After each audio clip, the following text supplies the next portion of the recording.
So this man who was called King James the First, he said he is going to try to do judgment in England.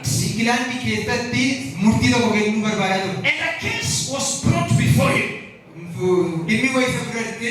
And he sat down and listened. But what was interesting was he only listened to one side of the story. He only learned and heard from one person. And so when he finished hearing the story from one side, he already know which judgment to pass. He knew what that case should be, how it should be decided. However, he had an opportunity before passing the judgment. He was now supposed to hear to the other side of the story. So the other side of the story was brought to him. And when he listened carefully to the other side of the story, he was totally confused. Because the one who he thought was guilty, he started realizing this man may not be guilty.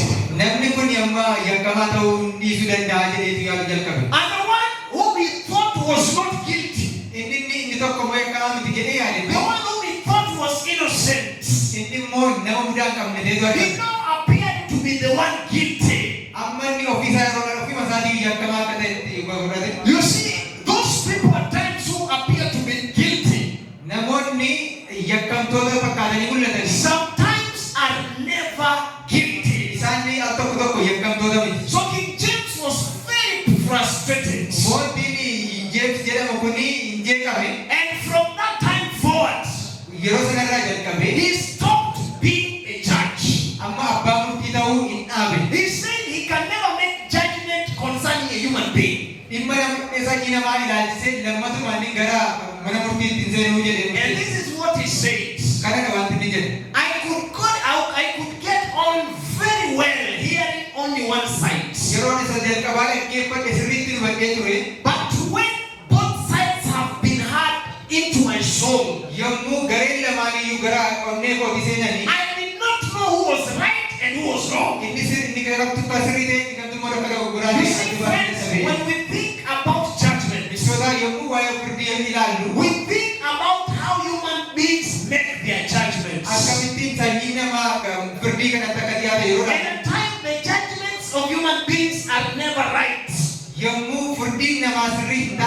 They have a lot of weaknesses and failures. But when you read the judgment in the Bible, when the writers of the Bible were speaking about judgment, they were speaking about something they were desiring to experience.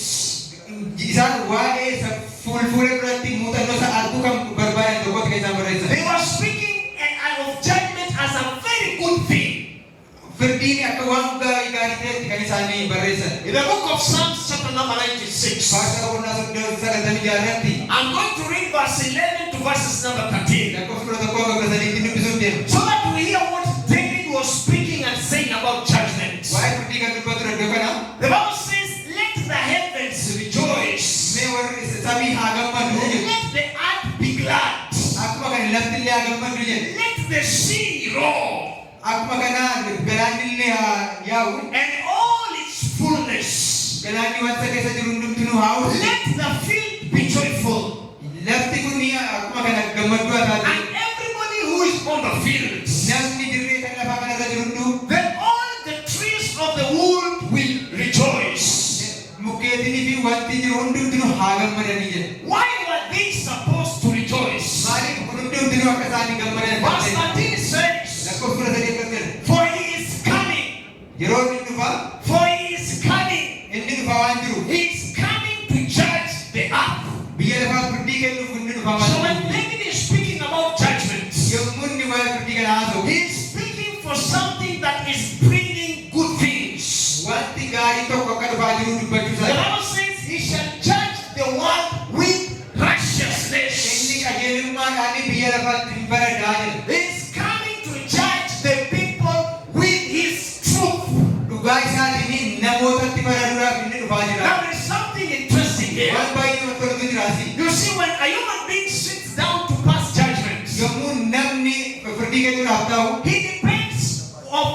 depends on the truth from the other side.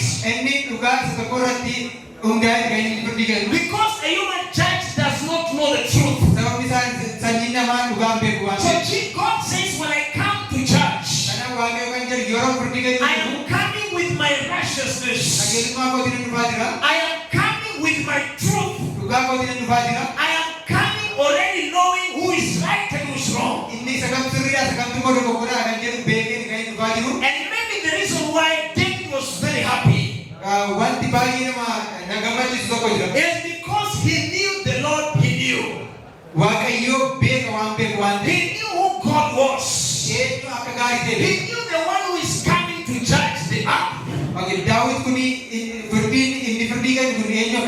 He knew that God is not unfair.